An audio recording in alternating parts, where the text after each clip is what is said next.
Capítulo 17. Uma figura da pura graça. Quando minha filha Jéssica tinha cerca de 5 anos de idade, eu perguntei a ela: "O que é a Bíblia?" Ela respondeu: "É um livro que tem tudo sobre Jesus, com uma fita vermelha dentro dele." Ah, eu amo isso.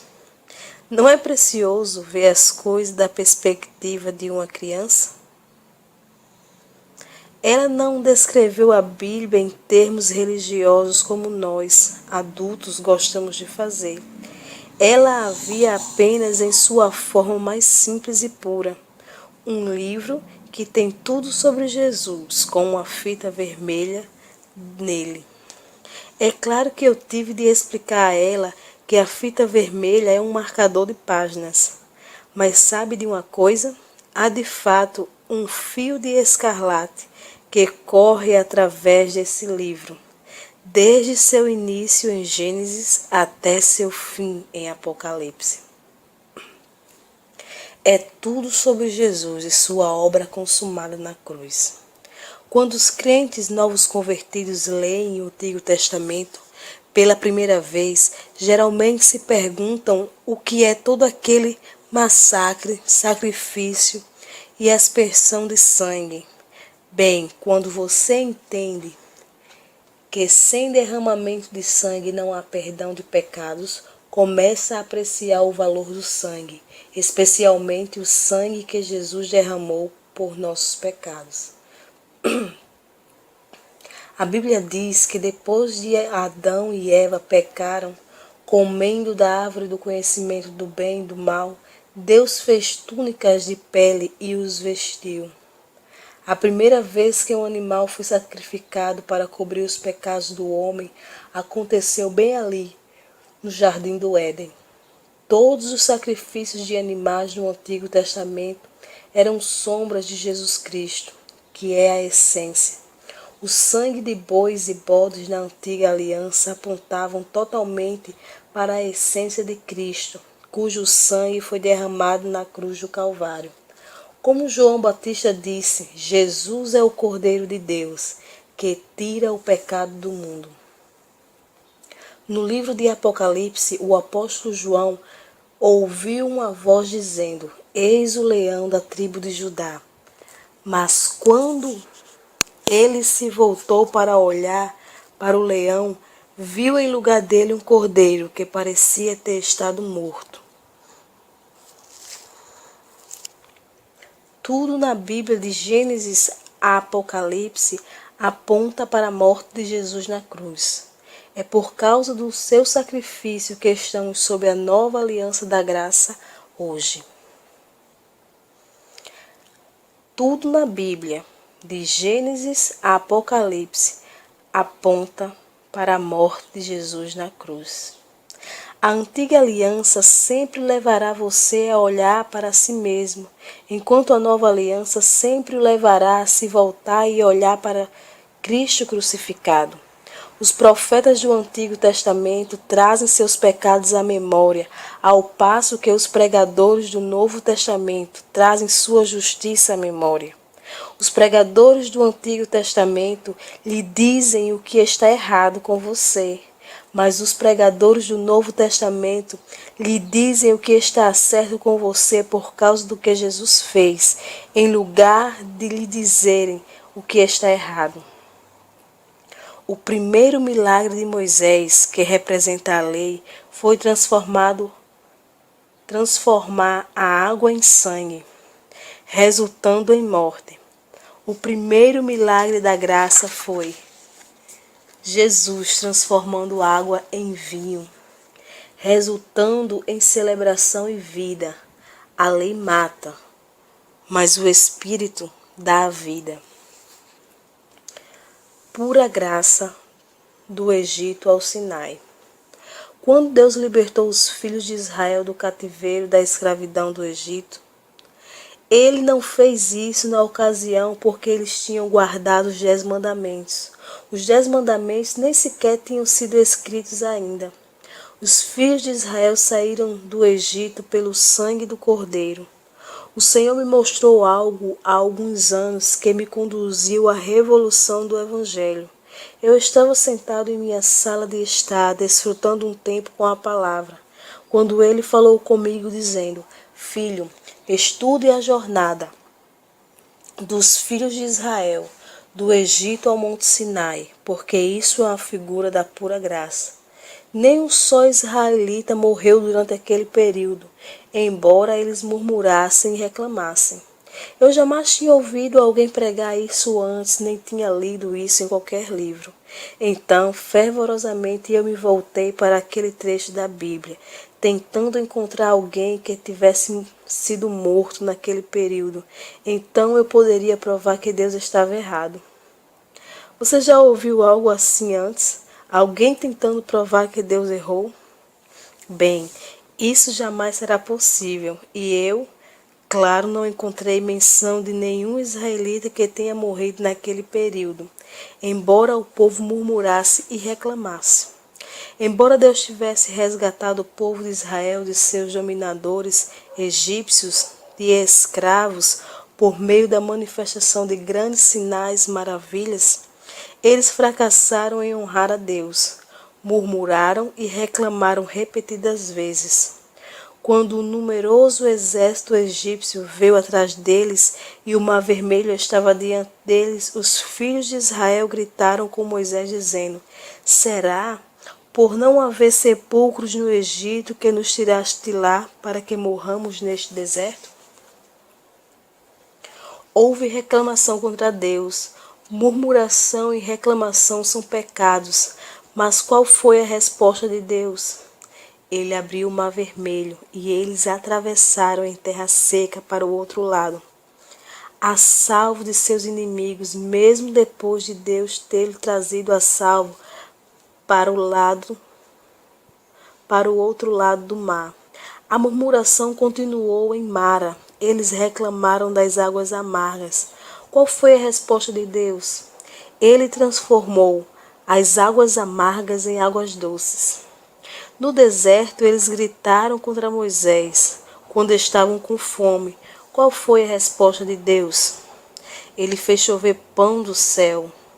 Mesmo assim, os filhos de Israel reclamaram quando não havia água novamente. Eles gritaram contra Moisés, dizendo: Por que nos fizeste subir do Egito para nos matares de sede, a nós e a nossos filhos e aos nossos rebanhos? Qual foi a resposta de Deus? Ele fez jorrar água de uma dura rocha. Estude a Bíblia por si mesmo. Você vai descobrir que toda vez que os filhos de Israel murmuravam e reclamavam, isso só trazia novas demonstrações seguidas do favor, do suprimento e da bondade de Deus. Por quê? Porque durante esse período as bênçãos e provisões que eles recebiam não dependiam de sua obediência ou bondade. Eles eram dependentes da bondade e da fidelidade de Deus à aliança de Abraão, que era uma aliança da graça. A troca de alianças no Monte Sinai. Então, algo trágico aconteceu bem ali, ao pé do Monte Sinai. Você pode conferir em sua Bíblia, em Êxodo 19:8, que o povo gritou com Moisés dizendo: Tudo o que o Senhor falou, faremos. No texto original em hebraico, essa fala é, na verdade, uma declaração de orgulho. Eles estavam dizendo: tudo que Deus exige e requer de nós, somos muito bem capacitados para executar. Em outras palavras, eles estavam dizendo: Deus, pare de nos avaliar ou abençoar com base na sua bondade.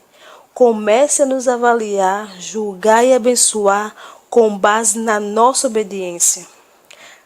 Assim, eles trocaram de aliança. Saíram da aliança abraâmica, que é fundamentada na graça, para a aliança sinaítica, que é baseada na lei. Durante todo esse tempo, Deus estivera com eles e tinha lutado por eles. Ele abriu o mar vermelho, fez chover maná do céu, fez jorrar água de uma dura rocha, embora eles continuassem murmurando e reclamando.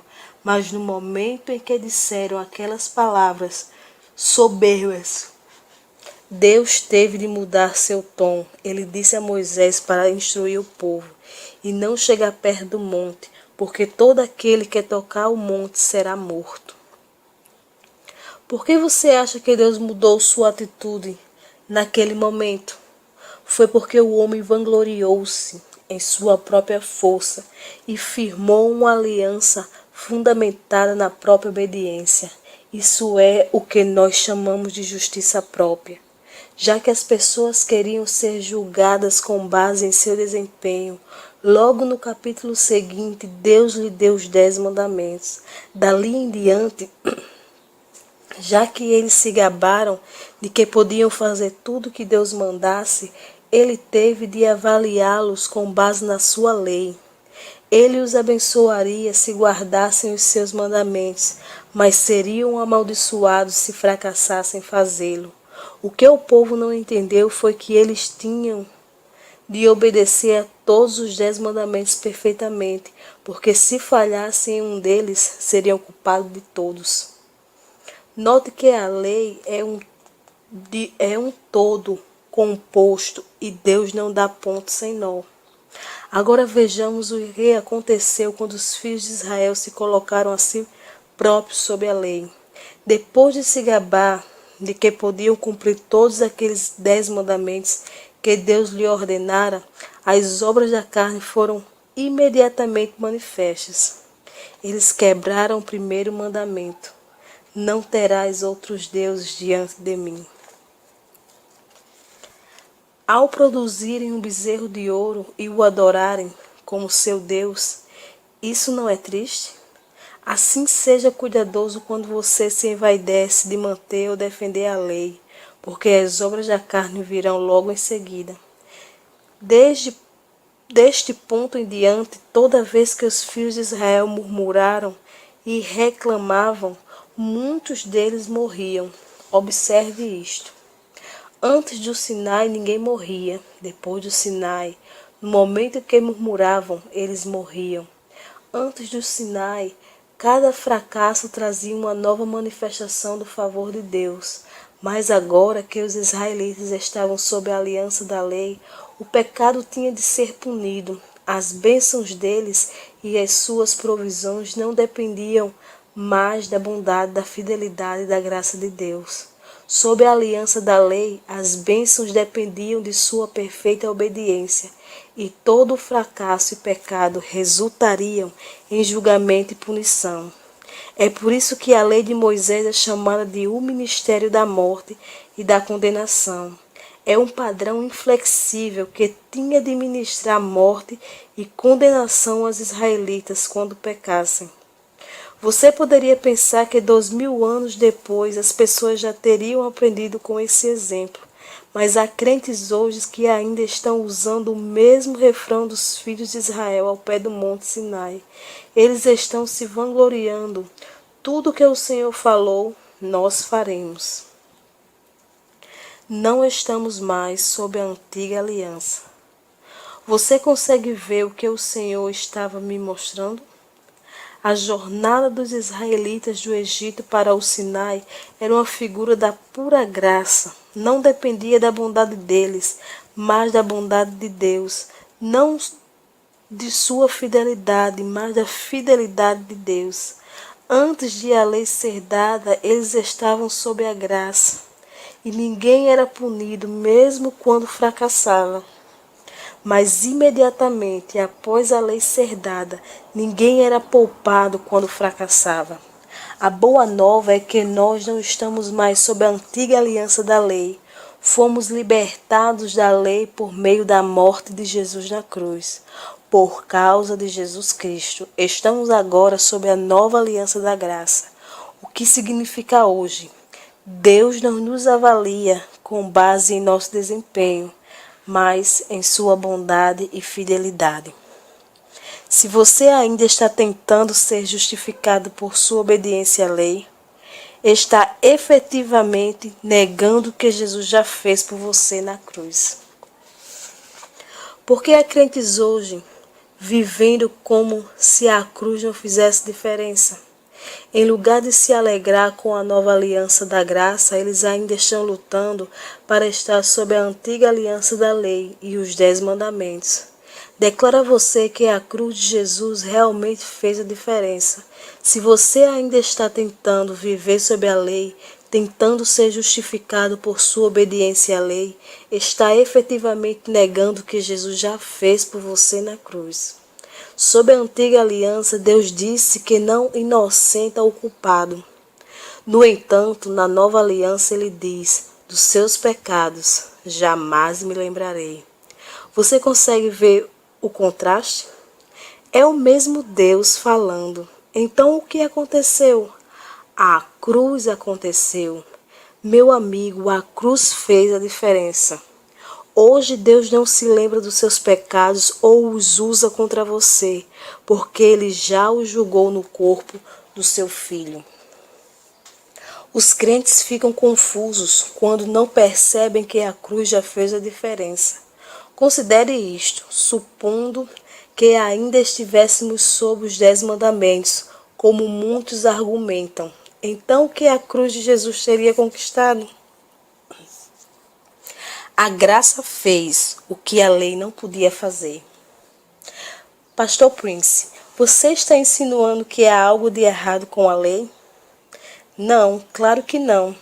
Não há nada intrinsecamente errado com a lei. Como disse o apóstolo Paulo, que diremos, pois? É a lei pecado? De modo nenhum. Mas eu não teria conhecido o pecado senão por intermédio da lei. Eu estou dizendo exatamente a mesma coisa que Paulo disse. É através da lei que temos conhecimento do pecado. Mas isso é tudo que a lei pode fazer. Ela expõe os seus pecados, mas não pode cobri-los, limpá-los ou removê-los. A lei foi projetada para evidenciar os nossos pecados, nos trazer à aflição e nos levar à percepção de que por nossos esforços próprios jamais salvaremos a nós mesmos. Ela foi projetada para nos mostrar que todos nós precisamos de um Salvador que possa limpar e remover os nossos pecados. Essa é a proposta da lei. A lei condena o melhor de nós, mas a graça salva o pior de nós. Embora seja santa, justa e boa, a lei não tem poder de nos fazer santos, justos ou bons. Somente a magnificente graça de Jesus e o esplendor do seu amor podem tornar você santo, justo e bom. E o seu sangue já fez você santo, justo e bom. Deus já fez o que a lei não podia fazer. Como? Enviando o seu único filho para ser condenado em seu lugar. E assim você pôde ser feito justiça de Deus. Esta é a sua posição hoje. Você é feito justiça em Cristo. Com o advento da nova aliança, a Bíblia diz que Deus tornou a antiga aliança obsoleta. Pare de lutar para manter algo que a Bíblia já declarou ser obsoleto. A lei condena o melhor de nós. Até Davi foi condenado sob a lei. E eu pessoalmente o considero o melhor dentre aqueles que estavam sob a antiga aliança. A lei condena o melhor de nós, mas a graça salva o pior de nós. Sob a lei, se quebrar um mandamento, você é culpado de todos. Pela mesma métrica, sob a graça se faz algo errado, e esse algo é acreditar no Senhor Jesus, então você é justificado de tudo.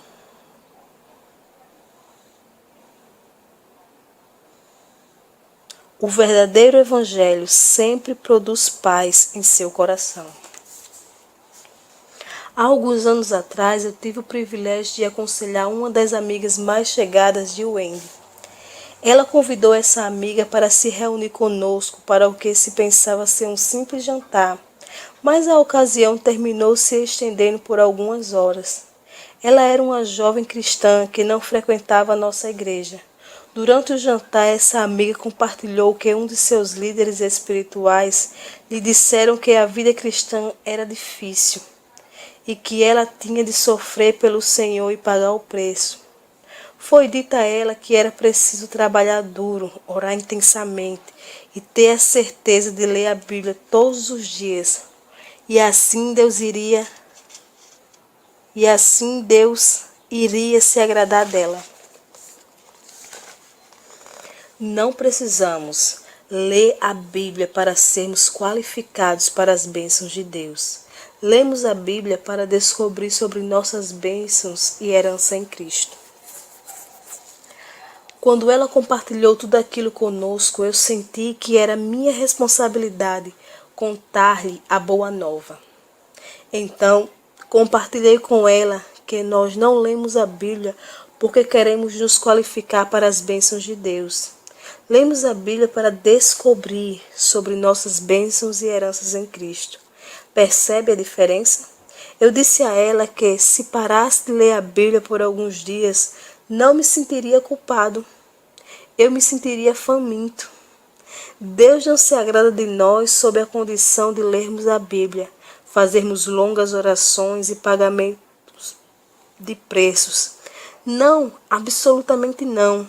Ele se agrada de nós porque nós cremos em Jesus, que nos qualifica. A Bíblia nunca disse que é nosso trabalho nos qualificar. Ela diz, dando graças ao Pai que nos tornou dignos de participar da herança dos santos no reino da luz. É o Pai que nos qualifica e Ele fez isso ao enviar seu Filho para nos salvar. Ele já nos qualificou para sermos participantes do seu favor, da sua cura, da sua prosperidade, do seu amor, da sua alegria, da sua paz e do seu bem-estar em nossas famílias. Todas essas bênçãos são a herança dos santos, comprada pelo preço do sangue de Jesus Cristo. Nós participamos da nova herança ao dar graças ao Pai por nos enviar seu Filho. Eu compartilhei com aquela jovem que ela podia acordar cada dia e dizer: Pai, eu te agradeço, porque tu me qualificaste para caminhar em vitória, cura e prosperidade. Eu lhe disse que ela não precisava ficar quebrando a cabeça, se perguntando o que devia fazer para se qualificar para a bondade de Deus. A bondade dele já é dela. Há muitos ensinamentos hoje dizendo aos crentes o que eles devem fazer para se qualificar para isso ou para aquilo. Mas a direção de Deus para nós é saber que por meio de Jesus já somos qualificados. No fim daquele jantar eu disse: compare o que compartilhei com você sobre a bondade de Deus, sua graça e a obra de Jesus na cruz, com o que você tem ouvido em sua igreja. O que produz paz em seu coração? Ela respondeu: embora não consiga entender tudo sobre Jesus, porque sou um bebê, como cristã, sei que tudo que você compartilhou produziu grande paz e alegria em meu coração. Amado, a alegria e a paz são as marcas registradas no reino de Deus. Deus não é o autor da confusão. Ele está chamando o seu povo para sair da confusão. Pergunte-se isto: o que produz mais paz e alegria em seu coração? Ouvir sobre o julgamento e a indignação de Deus, ou ouvir sobre a sua bondade e graça? O que traz paz e alegrias permanentes? Saber que Deus jamais o pune ou o condena novamente por seus pecados, porque Jesus já foi punido e condenado por você, ou ouvir que Deus algumas vezes se agrada e outras vezes se indigna com você, dependendo de como você se comporta. O que produz verdadeiro arrependimento? O medo do julgamento ou sua bondade incondicional? Sua resposta está na graça de Deus, não em seus próprios feitos. Meu amigo, se você for honesto, admitirá que sabe que a resposta está em Jesus e em sua obra consumada. A resposta está na graça de Jesus, não em seus próprios feitos.